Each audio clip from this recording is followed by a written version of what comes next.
Yo, what's going on, everybody? You're watching Knicks Now by Chat Sports. I'm your host, Marshall Green. Not at the studio today, and I didn't get a chance last night to break down the Cameron Payne signing, the veteran point guard joining the New York Knicks. I was at the Home Run Derby here in Arlington, Texas when that broke, so I really wasn't able to do it, but I still wanted to hop on here before I head to the dentist to get some wisdom teeth pulled out and talk about Cameron Payne, because I'm not sure when the next video I'll be able to talk is. But this is why you subscribe to the channel. No matter what we're doing, we got surgery in an hour or whatever, we're going to get you guys a video as soon as possible. So subscribe and turn your notifications on if you want free videos every day on the New York Knicks. Kind of a shocker yesterday. The New York Knicks inking Cameron Payne to a one-year veteran minimum deal to come join the New York Knicks. What does this mean for Miles McBride? What does this mean for Precious Achiuwa, the rest of the roster? And could another trade be coming? And as we've hinted at a couple times on this channel, I think Leon Rose is cooking something up. And the signing of Cameron Payne yesterday made me feel even stronger in that belief, as we've been talking about it for weeks on this channel. Let's talk about Cameron Payne, the player, what he's going to bring to the Knicks, and then let's close the show talking about, is a trade coming? First off, Cameron Payne has been in the NBA for a long time. He entered the league in 2015, 2016 when he was drafted by the Oklahoma City Thunder with the 14th pick in that 2015 NBA draft, and he's bounced around a little bit. He's spent 4 seasons with Phoenix, really good in that playoff run when they went to the NBA Finals, teammates with Mikal Bridges. Bridges went to social media yesterday to kind of celebrate the signing of his former friend. They will definitely be doing some TikTok dances together, be hanging out, and the good vibes will be brought, as the vibes are always immaculate with the New York Knicks. Spent the first 2 years of his career with the Oklahoma City Thunder, 3 years with the Chicago Bulls, 1 year with the Milwaukee Bucks, and last year with the Philadelphia 76ers. Got an up-close and personal look at him in the NBA playoffs, and he also spent some time with the Cleveland Cavaliers. Last year, with the Philadelphia 76ers, he played in 31 games. He had 8 starts, averaging 19.4 minutes per game.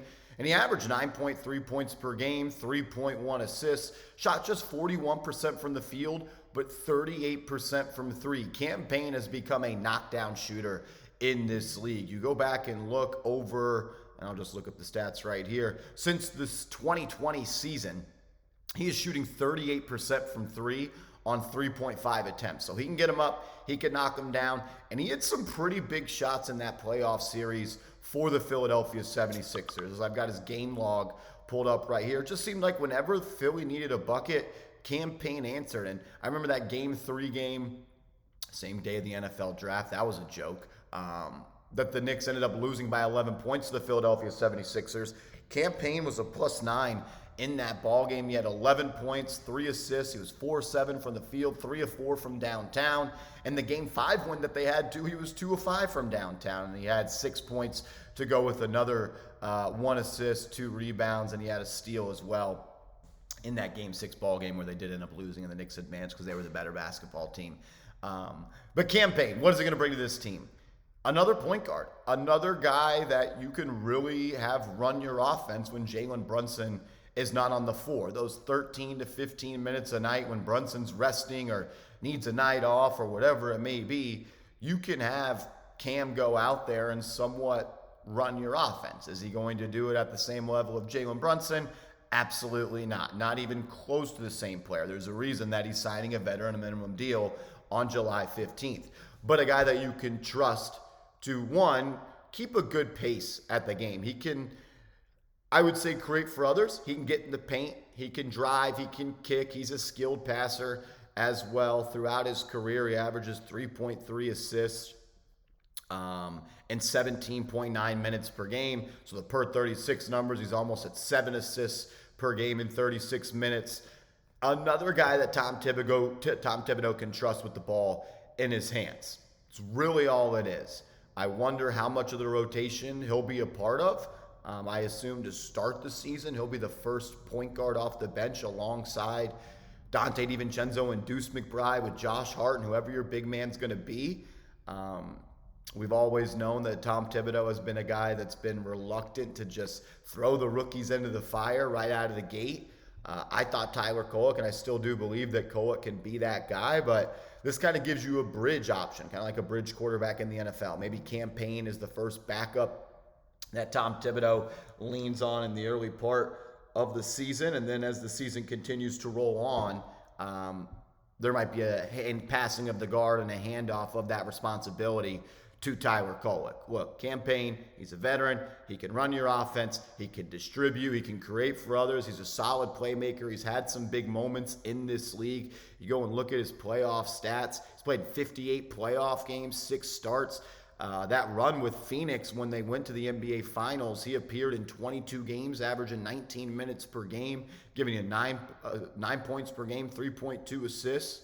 So you get a veteran you could trust, can run your offense, can get the ball to your guys in spots that they can execute, has a relationship with Mikal Bridges, and he's someone that's improved every single year as a three-point shooter. I don't mind the signing at all. Definitely a little bit of a surprise, as there feels like there's a bigger need for the big man spot. But Cam Payne, you are a New York Knicks. Everybody welcome Cam Payne to the Knicks. Just type those CPs down below. The vibes will be brought. He likes to bring energy. I saw a quote yesterday that I really loved from him. He said, energy is free. And that's something that you have to bring off the bench. And that's something that I'm always going to do. And that was something that I really appreciated from him. He also talked about how prior to the playoff series, when he was on the Philadelphia 76ers, he was talking about wanting to hit threes in the Garden and skipping up and down the floor. He'll bring some juice. He'll bring some vibes to the games at the Garden. Glad he's a part of the Knicks, and I can't wait to see how this team continues to unfold. What does this mean for the rest of the ball club, though? Are the Knicks going to enter the season with Jalen Brunson, Cam Payne, Tyler Kolek, and Deuce McBride at the point guard spot? Is Deuce McBride a point guard? I say no. That doesn't mean he's not a good player. I think he's a very valuable player, and I think he's someone that's going to be successful in the NBA for a really long time. He can guard a lot of different players. He's an elite defender. He can get sticky on the defensive end, and he's proved every single year, improved, that he can hit that outside shot, and he's gotten better at doing so. That's a very valuable player in this league. But the facts are the facts. He's not a point guard. He can't set the table. He can't run an offense. He can't get to the cup enough. He can't create. He's not that great of a floor general. I don't think he's got great court vision. But what does he have good? What is he good at? Guarding, scoring, shooting. And those are 3 skills that will always translate to a winning team. The question is, are the New York Knicks going to enter the season with 4 of those point guards? Do the Knicks even view Miles McBride as a point guard? Tim Bontemps of ESPN yesterday said he believes that Ryan Arcidiacono will re-sign with the Knicks. So you're going to have 5 point guards and no backup center? Look, I'm not pushing for a Miles McBride trade, but I trust my journalistic instincts, and there's something cooking here. The Knicks are not done making moves, whether that means McBride is out or whether it means McBride is staying. Just keep your eye on it. There's going to be a move made, whether that means they re-sign Precious Achiuwa. I believe they're going to try to do that or involve him in a sign-and trade. I think they're going to try to make a trade for another center, whether it be a starting center, whether it be a backup center. We broke down the quotes from Ian Begley yesterday that he said the next move was going to be a backup center, and they've explored trading for a high-salary veteran in this league. Leon Rose is not done. He's going to continue to add to this team. You don't go all in for OG and Mikal Bridges and have Jalen Brunson sign a discount and then get word Mikal Bridges is going to sign a discount to roll with Mitchell Robinson, Jericho Sims, and Ariel Huckporty as your 3-player center rotation. Something's coming. I don't know what it is. I think it's a trade. I think they're going to trade for a center, and maybe it's Walker Kessler.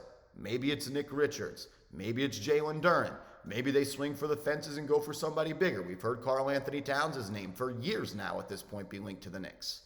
Something's going to happen. There's going to be another move coming to this team. That's why you subscribe to the channel, turn the notifications on, shout to everybody in the building. One love. We'll see y'all later.